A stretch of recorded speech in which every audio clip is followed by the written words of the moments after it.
নমস্কার, আপনারা দেখছেন টক টু বাংলা। আমি অভিষেক।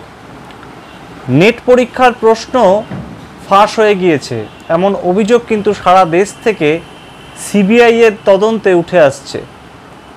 সেই নিয়ে বিস্তারিত আলোচনা করব, কিন্তু তার আগে অবশ্যই টক টু বাংলার ইউটিউব চ্যানেলটিকে সাবস্ক্রাইব করুন এবং প্রত্যেকটি ভিডিও লাইক, কমেন্ট, শেয়ার করে বন্ধুবান্ধব পরিচিত মহলে ছড়িয়ে দিন টক টু বাংলা।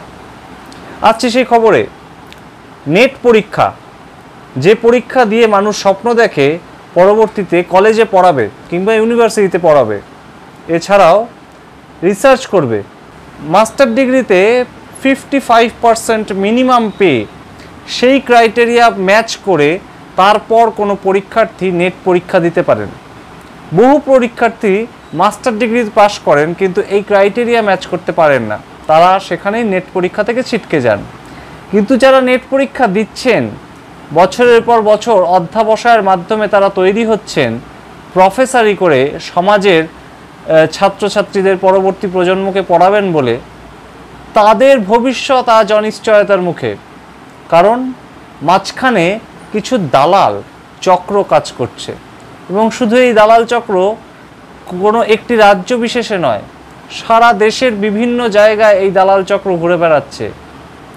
এবং নেট পরীক্ষার মতন গুরুত্বপূর্ণ এবং ভারতবর্ষের অন্যতম কঠিন পরীক্ষা, তার প্রশ্নপত্র ফাঁস হয়ে যাচ্ছে। এর আগে আমরা দেখেছি নিট পরীক্ষা, ডাক্তার যে পরীক্ষার দ্বারা তৈরি হবে, সেই পরীক্ষার প্রশ্নপত্র ফাঁস হয়ে গিয়েছে। এরপর নেট পরীক্ষা, অর্থাৎ প্রফেসর যে পরীক্ষার দ্বারা তৈরি হবে। এই ধরনের প্রশ্নপত্র ফাঁস হয়ে যাওয়ার যে খবর, তা কিন্তু সিবিআই আজকে প্রাথমিক তদন্তে নেমে দাবি করেছে। এবং জানা গিয়েছে যে টেলিগ্রাম অর্থাৎ এনক্রিপ্টেড সোশ্যাল মিডিয়ার মারফত কিন্তু এই ধরনের প্রশ্নপত্র মাফিয়ারা পরীক্ষার দুদিন আগে, অর্থাৎ 18ই জুন 2024 ছিল পরীক্ষা, যেখানে 9 লক্ষ পরীক্ষার্থী পরীক্ষা দিয়েছিলেন এবং 11 লক্ষ পরীক্ষার্থী রেজিস্ট্রেশন করেছিলেন পরীক্ষা দেবেন বলে। সেই তাদের 18ই জুনের পরীক্ষার ঠিক দুদিন আগে, অর্থাৎ রবিবার, পরীক্ষার প্রশ্নপত্র বিভিন্ন সোশ্যাল মিডিয়ায় আপলোড হয়ে যায় এবং ছড়িয়ে পড়ে ছাত্রছাত্রীদের কাছে। কিন্তু তার দাম কত জানেন? এক একটি প্রশ্ন বিক্রি হয় 6 লক্ষ টাকার বিনিময়ে। 6 লক্ষ টাকা, ভারতীয় টাকায় 6 লক্ষ টাকার বিনিময়ে এক একটি প্রশ্নপত্র বিক্রি হয়। ঠিক শুনছেন। এবং এই যে মাফিয়া চক্র, এই যে দালাল চক্র, তা কিন্তু বিহার, উত্তরপ্রদেশ এবং বিভিন্ন জায়গা থেকে এই দালাল চক্রের সন্ধান পাচ্ছে সিবিআই তাদের প্রাথমিক তদন্তে। এবং শুধু তাই নয়, বিভিন্ন রাজ্যের বিভিন্ন নেতা, অর্থাৎ বিভিন্ন রাজ্যের বিভিন্ন মন্ত্রী, সরকারে থাকা মন্ত্রী আমলা, তাদেরও কিন্তু নাম জড়াচ্ছে এই দালাল চক্রের মধ্যে।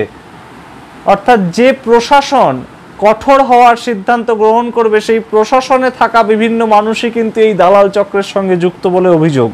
অর্থাৎ সর্ষের মধ্যেই ভূত, এমনই কিন্তু বিরোধীরা অভিযোগ করছেন। এবং সূত্র মারফত আমরা যা জানতে পারছি, আগামী 2 মাস পর কিন্তু আবার এই পরীক্ষা নতুনভাবে ছাত্রছাত্রীদের কাছে নেওয়া হতে পারে, ফ্রেশভাবে। সিবিআই তদন্ত ততদিনে কোথায় গিয়ে দাঁড়াবে আমরা কিন্তু তা জানি না, কিন্তু দেশের শিক্ষা ব্যবস্থা কিন্তু অত্যন্ত কঠিন এবং শোচনীয় জায়গায় দাঁড়িয়ে আছে, এটুকু রাজনৈতিক মহলে কান পাতলেই আমরা শুনতে পাচ্ছি।